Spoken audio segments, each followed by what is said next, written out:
ہندوستان اور خراسان یعنی موجودہ افغانستان کا ذکر۔ ابن ماجہ کی روایت ہے عن عبداللہ ابن الحارث رضی اللہ تعالی عنہ قال رسول اللہ صلی اللہ علیہ وسلم یخرج ناس من المشرق یؤتئون للمہدی یعنی سلطانہ، یعنی سلطانہ، دونوں طرح سے پڑھ سکتے ہیں۔ حضرت عبداللہ ابن حارث فرماتے ہیں رضی اللہ تعالی عنہ کہ حضور نے ارشاد فرمایا مشرق کی طرف سے وہ فوجیں نکلیں گی، لوگ آئیں گے جو عرب میں مہدی کی حکومت قائم کریں گے۔ یہ مہدی کون ہوں گے اس کا ذکر میں ذرا بعد میں کروں گا، لیکن نوٹ کر لیجئے کہ مہدی سے پہلے لازماً کسی مشرقی علاقے کے اندر وہ نظام قائم ہو چکے گا، تب وہاں سے فوجیں آئیں گی نا۔ یہ مشرق کون سا ہے؟ عرب کے مشرق میں آپ چلیے ایران بھی آ جائے گا، افغانستان بھی ہے، پاکستان بھی ہے، اور اگر اسے اور توسیع دیں تو ہندوستان بھی ہے۔ یہ ہے عرب کا مشرق، اس سے فوجیں جائیں گی۔ اس کا کیا مطلب ہے کہ اس میں سے کسی جگہ پر نظام خلافت پہلے قائم ہو جائے گا تاکہ وہاں سے فوجیں جائیں گی جو جزیرہ نما عرب میں حضرت مہدی کی حکومت کو قائم کریں گی۔ اب دوسری حدیث سنیے، یہ سنن ابن ماجہ کی حدیث تھی جو میں نے آپ کو سنائی، آپ نے پڑھی۔ دوسری عن ابی ہریرہ رضی اللہ تعالی عنہ، یہ ترمذی شریف کی روایت ہے، قال قال رسول اللہ صلی اللہ علیہ وسلم یخرج من خراسان رایات سود لا يردها شیء حتی تنصب بایلیا۔ خراسان کے علاقے سے سیاہ جھنڈے لے کر فوجیں آئیں گی، ان کا رخ کوئی موڑ نہیں سکے گا، ان کو پیچھے پھیر نہیں سکیں گے کوئی بھی، یہاں تک کہ وہ یروشلم میں جا کر جھنڈے نصب کر دیں گے۔ ایلیا حضور کے زمانے میں یروشلم کو کہتے تھے۔ یہ یروشلم تھا جب حضرت سلیمان کی حکومت تھی اور یہاں پر معبد سلیمانی، ہیکل سلیمانی قائم ہوا، پھر یہ یروشلم ہی رہا ہے تاریخ میں، یہاں تک کہ سن 70 عیسوی میں جب ٹائٹس رومی جنرل نے اس کو گرایا، ختم کیا، سیکنڈ ٹیمپل گرا دیا اور یہاں سے یہودیوں کو کہا نکل جاؤ یہاں سے، کوئی یہودی باقی نہیں رہا، بالکل تہو بالا برباد کر دیا۔ اس کے کوئی 150 سال بعد ہیڈریان، رومن ایمپرر ہیڈریان، اس نے پھر دوبارہ آباد کیا اس شہر کو۔ 150 سال تک یہ بالکل بنجر اور بالکل غیر آباد پڑا تھا۔ اب ہیڈریان نے جب آباد کیا تو اس کا نام ایلیا رکھا، اب یروشلم نام نہیں تھا، تو حضور کے زمانے میں پھر اس کا نام ایلیا۔ اور اب اس سے کیا معلوم ہو رہا ہے کہ یہ یروشلم مسلمانوں کے قبضے سے اس وقت نکلا ہوا ہوگا، ایک دفعہ پہلے نکلا تھا، 1099 عیسوی میں مسلمانوں کے ہاتھ سے نکلا، کروسیڈرز، عیسائیوں نے آ کر اس کو قبضے میں کیا، لاکھوں مسلمانوں کو مارا، قتل کیا۔ اس کو 1187 عیسوی میں واپس لیا ہے، کس نے لیا ہے؟ صلاح الدین ایوبی، کرد۔ عرب کھوکھلے ہو چکے تھے، عربوں نے کھویا، واپس نہیں لے سکے، بہت حکومت کر چکے تھے، 400-500 برس کی حکومت، اور ان کے عیش اور ان کے آرام، اب ان میں جان نہیں تھی کہ وہ واپس لے سکے۔ واپس لینے والا گرم کرد خون تھا، صلاح الدین ایوبی۔ تو گویا کہ اب آپ سمجھئے کہ 88 برس تک عیسائیوں کا قبضہ رہا یروشلم پر۔ اب 1967 میں یہودیوں نے قبضہ کیا ہے، اور اب 38 برس تو ہو گئے، 88 نہیں تو 38 برس تو ہو گئے ہیں، لیکن وہ دور آئے گا کہ اب پھر لیں گے، لینے والے عرب بھی نہیں ہوں گے، خراسان کے علاقے سے فوجیں آئیں گی۔ یہ خراسان کیا تھا؟ ایلیا تو میں نے آپ کو بتایا یروشلم کا نام ہے۔ خراسان اس زمانے میں ایک بہت بڑے ملک کو کہتے تھے، کچھ حصہ پاکستان کا بھی اس میں شامل ہے، کچھ حصہ ایران کا بھی ہے، ایران کے اس حصے کو اب بھی خراسان کہتے ہیں۔ خراسان ایک صوبہ ہے ایران کا چھوٹا سا۔ پاکستان میں خاص طور پر یہ جو علاقہ مالاکنڈ ایجنسی کہلاتی ہے، اس سے اوپر جتنا علاقہ ہے، اور یہ جو واخان کی ایک پٹی آتی ہے اوپر، واخان افغانستان کی ایک پٹی سی دم سی چلی آتی ہے جو جا کر چائنا کی سرحد سے مل جاتی ہے، یہاں سے لے کے یہاں تک یہ جو مالاکنڈ کا وہ درہ ہے اور پہاڑ ہے، یہ بھی خراسان کا حصہ ہے۔ باقی تقریباً 2/3 آف افغانستان، ساؤدرن حصہ نہیں ہے خراسان کا حصہ، یہ سیستان کہلاتا تھا، یہ خراسان نہیں ہے۔ لیکن یہ کہ اوپر کا 2/3 آف افغانستان اور اس کے ساتھ یہ جو عرب جو اب یہ ترک ممالک آزاد ہوئے ہیں سوویت یونین کے ڈسولوشن کے ساتھ، یہ سارا علاقہ کہلاتا ہے خراسان بزرگ، دی گریٹ خراسان۔ ایک مرتبہ ایک یہاں کا جو کونسلیٹ ایران کا وہ آئے تھے میرے پاس، ان کے ایک اہم آدمی، ان سے میں نے پوچھا خراسان، تو پہلے تو ان کا خراسان ہمارا ایشو ہوا ہے، میں نے کہا نہیں مجھے خراسان، او خراسان بزرگ، وہ جو آپ دی گریٹر خراسان کی بات کر رہے ہیں وہ یہ تھا۔ پھر میں نے اور ذریعوں سے بھی تحقیق کی، پہلے خیال تھا کہ پورا افغانستان اس میں شامل ہے، لیکن اب معلوم ہوا کہ نہیں، یہ جو جنوبی حصہ ہے یہ سیستان کہلاتا تھا، کچھ بلوچستان کا حصہ اس میں شامل تھا اور کچھ یہ جنوبی حصہ افغانستان۔ یہاں سے فوجیں جائیں گی اور یہ فوجیں جا کر خراسان سے چل کر ایلیا پہنچیں گی، یروشلم پہنچیں گی اور اپنے جھنڈے گاڑ۔ اس کا جو نتیجہ نکلتا ہے وہ آپ سمجھ لیجئے۔ اس میں بھی اب میں اس سیر ترجمان القرآن اقبال کا ایک شعر آپ کو سنا رہا ہوں۔ ایک تو انہوں نے جو اردو میں کہا تھا، میرے عرب کو آئی ٹھنڈی ہوا جہاں سے، میرا وطن وہی ہے، میرا وطن وہی ہے۔ ٹھنڈی ہوا حضور کو آئی، مجھے ہندوستان کی طرف سے ٹھنڈی ہوا آ رہی ہے صلی اللہ علیہ وسلم۔ اس کا جو ہے حوالہ مجھے نہیں مل سکا ہے اب تک، لیکن لوگ مانتے ہیں کہ ہاں ہے، حدیث ہے، پڑھی ہے ہم نے، لیکن بتا نہیں پا رہے کوئی۔ اور ظاہر بات ہے کہ حدیث کا ذخیرہ اتنا وسیع ہے کہ اس میں سے تلاش کرنا آسان کام نہیں ہے، اور اقبال کو کافی علم تھا ان چیزوں کا، تو اس کو بغیر کسی بنیاد کے نہیں کہہ سکتا میرے عرب کو آئی ٹھنڈی ہوا جہاں سے، میرا وطن وہی ہے، میرا وطن وہی ہے۔ لیکن اس سے بھی زیادہ جو بات ہے وہ علامہ اقبال کا ایک شعر ہے جس کے پہلے مصرعے میں تو حضرت مہدی کا ذکر ہے، وہ میں بعد میں اس کا ذکر کروں گا جب ان کا وقت آئے گا۔ خضر وقت از خلوت دشت حجاز آید برون، خضر وقت، وقت کا خضر، میرے نزدیک وقت کا مجدد حضرت مہدی، وہ خلوت حجاز سے باہر آئیں گے۔ خضر وقت از خلوت دشت حجاز آید بروں، کارواں زیں وادی دور و دراز آید بروں، کارواں اس وادی دور و دراز سے چلے گا۔ یہ وادی دور و دراز کون سی ہے؟ وادی سندھ۔ وادی سندھ کا تصور پتہ نہیں آپ کو کیا ہے، آپ کو معلوم ہونا چاہیے کہ وادی سندھ، یہ سارے ٹریبیوٹس جو آ رہے ہیں جو وادی اس دریائے سندھ میں مل رہے ہیں، جیسے ایک درخت ہوتا ہے اور اس کی شاخیں ہیں، وہ تو درخت کے تنے سے نکلی ہیں۔ ایک یہ کہ ٹریبیوٹریز ہوتی ہیں، چھوٹے چھوٹے دریا ہوتے ہیں، وہ ملتے ہیں تو ایک بڑا دریا بنتا ہے۔ یہ ٹریبیوٹریز مشرق سے بھی آ رہی ہیں سندھ میں، اور مغرب سے بھی آ رہی ہیں۔ افغانستان کا جو مشرقی حصہ اسی وادی سندھ کے اندر ہے، اور یہ موجودہ پاکستان، بلکہ اس میں سے کچھ حصہ جو ہم چھوڑ چکے ہیں، ہم سے نکل گیا دریائے ستلج تک، یہ اس وادی سندھ کا حصہ ہے۔ کہاں آ رہا ہے ستلج؟ سندھ میں، اور بیاس تو ستلج میں پہلے ہی آ گیا، راوی آ گیا، چناب آ گیا، جہلم آ گیا، سب سندھ میں پہنچ گئے، بٹن کوٹ میں سب پہنچ گئے کہ نہیں پہنچ گئے؟ اوپر سے یہ دریائے سوات آ رہا ہے، یہ دریائے دیر آ رہا ہے، یہ دریا فلاں آ رہا ہے، یہ دریا فلاں آ رہا ہے، سب دریائے کابل میں ہو کر کہاں پہنچے؟ سندھ میں۔ اوپر سے دریائے ہنزا آ رہا ہے، دریائے گلگت آ رہا ہے، کہاں آ کر گرے؟ سندھ میں۔ پھر یہ جو دریا آ رہے ہیں جو ہمارے جو ہے درائے گومل سے چلا آ رہا ہے، ٹوچی چلا آ رہا ہے، کہاں جاتے؟ سندھ میں۔ یہ پوری وادی ہے، یہ افغانستان کا مشرقی حصہ جو پختون ہے، 100% پختون، وہ در حقیقت وادی سندھ کے اندر ہے۔ یہ دو طرف سے وادی سندھ۔ کارواں زیں سے مراد ازیں، کارواں ازیں وادی دور و دراز آیت برو، فوجیں یہاں سے جائیں گی حضرت مہدی کی حکومت قائم کرنے کے لیے۔ خضر وقت از خلوت دشت حجاز آیت برو، کارواں زیں وادی دور و دراز آیت برو۔ یہ ہے اس سیر کا۔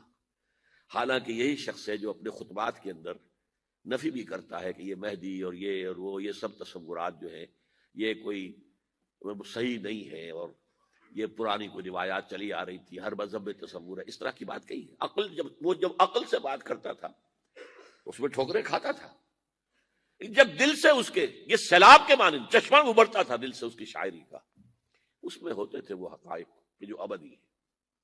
اس پر جو اشفاق صاحب ہوتے تھے ہمارے ہاں، اشفاق احمد ادیب، ڈرامہ نگار تلقین شاہ، انہوں نے بڑی پیاری بات کہی تھی، اگرچہ ان کا مذاق اڑایا تھا روزنامہ نوائے وقت نے، بات بڑی پیاری تھی۔ اقبال ایک دن کا اقبال تھا، ایک رات کا اقبال تھا۔ دن کا اقبال فلسفی تھا، وہ اپنی عقل سے غور و فکر کرتا تھا، اس کا حاصل تو ہے وہ لیکچرز، خطبات، ان میں بہت سی باتوں پر علماء کو شدید اعتراض ہے۔ ایک رات کا اقبال تھا، اسے الہام ہوتا تھا، سیلاب آتا تھا شاعری کا، اور وہ اقبال جو ہے اصل اقبال ہے۔ اور اس کو کہا اقبال نے خود، ڈاکٹر یوئنگ ہوتے تھے جو پرنسپل تھے ایف سی کالج کے، ان کے نام سے یوئنگ ہال اب بھی موجود ہے نیلا گنبد چوک میں، ایک ہاسٹل بنایا تھا انہوں نے، یوئنگ ہال۔ ایک دعوت میں سب جمع تھے، ڈاکٹر یوئنگ بھی تھے، علامہ بھی تھے۔ یوئنگ نے بڑا تیکھا وار کیا کہ ڈاکٹر اقبال، ہم نے سنا ہے کہ آپ جیسا آدمی بھی وربل ریولیشن کا قائل ہے۔ کو پہلے مسئلہ سمجھ لیجئے ورنہ واقعہ سمجھ میں نہیں آیا تھا۔ ایک ہے وربل، وحی باللفظ، قرآن کے بارے میں ہمارا عقیدہ یہ الفاظ اللہ کے ہیں۔ ایک ہوتا ہے وحی، لیکن اس وحی میں لفظ جو ہے وحی کا نہیں ہوتا، بلکہ وہ انسپیریشن کہلاتی ہے، کوئی بات آپ کے ذہن میں ڈال دی گئی، آپ نے اپنے الفاظ میں اس کو ادا کیا۔ تو یہ سمجھتے ہیں کہ وحی جو ہے یہ ہمیشہ وحی باللفظ وربل نہیں ہوتی، یہ عیسائیوں کا عقیدہ ہے۔ اور وہ عقیدہ کیوں بنایا ہے؟ اب ایک بات سے بات نکل رہی ہے، انجیلیں 100 سے زیادہ تھیں، اب بھی کم سے کم 4 کو کینونیکل کہتے ہیں، تو ان چاروں میں اختلاف ہے، تو کون سی انجیل ہے؟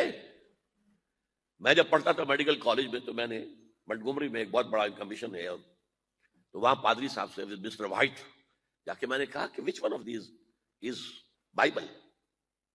اب جواب آپ سنیے، ذہانت کا شاہکار ہے، none of them is Bible. Bible is in them. ان میں سے کوئی بائبل نہیں ہے، بائبل ان کے اندر ہے۔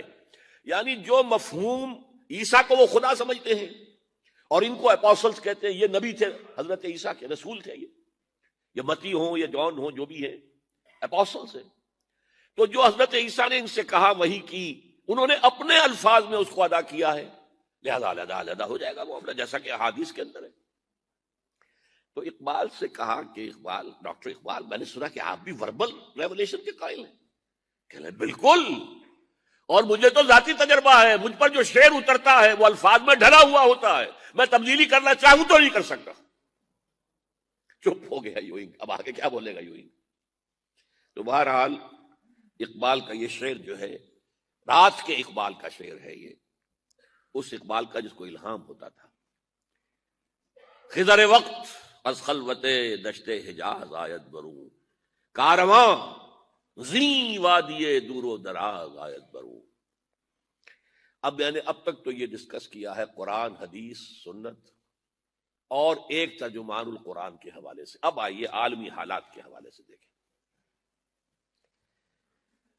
عالمی حالات سے بھی معلوم ہوتا ہے کہ ایک عالمی ریاست تقدیر مبرم ہے۔ زمانہ تیزی کے ساتھ ادھر جا رہا ہے، جبکہ پوری دنیا کی ایک ریاست ہوگی، بلکہ بہت پہلے سے اس کا تقاضا پیدا ہو چکا ہے۔ دنیا اتنی چھوٹی ہو گئی ہے، آج آپ اسے کہتے ہیں گلوبل ولیج، یہ تو گاؤں کے مانند ہے، اب کوئی فاصلہ نہیں رہا۔ امریکہ میں تاج پوشی ہو رہی ہے بش صاحب کی، اور کا منظر ہم بیٹھے دیکھ رہے ہیں، سارا کا سارا 12,000 میل دور بیٹھے ہوئے دیکھ رہے ہیں۔ دنیا کیا ہے؟ یہ تو ایک گاؤں ہے، ایک شہر ہے۔ اور ایک عالمی ریاست اگر قائم نہیں ہوتی تو دنیا میں کبھی امن قائم نہیں ہو سکتا۔ لہذا دنیا میں امن کے لیے ایک عالمی ریاست ضروری ہے، اور اسی کے پہلے قدم کے طور پر وہ لیگ آف نیشنز جو ہے قائم کی گئی تھی۔ کوئی تو ادارہ ایسا ہونا چاہیے جہاں دنیا کے سارے ممالک کے نمائندے بیٹھیں، سوچیں، غور کریں، فیصلے کریں۔ اگرچہ وہ جو بے ایمانیاں دلوں میں تھیں، جو بدنیتیں دلوں میں تھیں، انہوں نے ناکام کر دیا اس کو، لہذا وہ مر گئی، ختم ہو گئی۔ ہاں، جنم دے گئی اسرائیل کو، اس کے وطن سے اسرائیل نے جنم لیا، اسرائیل نے نہیں، بالفور ڈیکلریشن نے، کہ یہودیوں کو فلسطین میں آباد ہونے کی اجازت ہے۔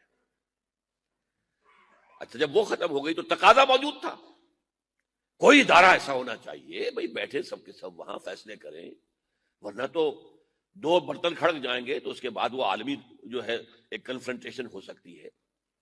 تب یہ پھر دوبارہ یونائٹڈ نیشنز آرگنائزیشن بنی، اور اب وہ بھی دم توڑ رہی ہے بیچاری، کئی روز سے دم توڑ رہی ہے، اس لیے کہ عراق وار کے ضمن میں ایک پیسہ بھر بھی وقت نہیں دی بش نے یو این او کی حمایت یا مخالفت کو. کیا رہ گیا اس کا وجود؟ بس ایک کلب ہے، آؤ بیٹھے گفتگو کرو، اللہ اللہ خیر صلی. جتنے ریزولوشن یو این او نے پاس کیے جنرل اسمبلی نے اسرائیل کے خلاف، سب کو ویٹو کیا ہے امریکہ نے. تو فائدہ کیا ہوا بھائی؟ جنرل اسمبلی کا فیصلہ کشمیر کے بارے میں موجود ہے 55 سال سے، اس پر عمل درآمد نہیں ہو سکتا. تو وہ در حقیقت جب عدل انسان کے اندر نہ ہو، اللہ پر ایمان اور یقین نہ ہو، آخرت کے محاسبے کا احساس نہ ہو، تو کوئی بھی آپ ادارہ بنا لیں پھر ہو جائے گا.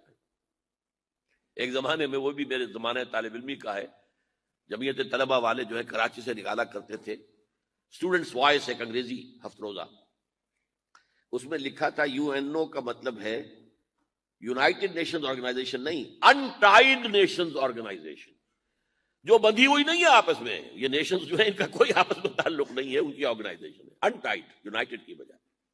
اور آج اس کا مظہر سامنے آ چکا ہے. لیکن تقدیر مبرم ہے، the march of history can not be stopped. چاہے نیو ورلڈ آرڈر آئے، چاہے جسٹ ورلڈ آرڈر آئے، آئے گا ورلڈ آرڈر، جس میں کوئی شک نہیں ہے. گلوبلائزیشن ہو رہی ہے، ٹرپس کا معاہدہ ہو رہا ہے، یہ سارا جو ہے کدھر ہم سفر کر رہے ہیں، کدھر جا رہے ہیں؟ Towards a world state. اس عالمی ریاست کے قائم ہونے میں کمپیٹیٹرز کون کون ہیں؟ کون اپنا نظام قائم کرنا چاہتا ہے؟ اس کے لیے اقبال کے دو شعر. دنیا کو ہے پھر مارکہ روح و بدن پیش، مارکہ روح و بدن، روحانیت اور میٹیریلزم.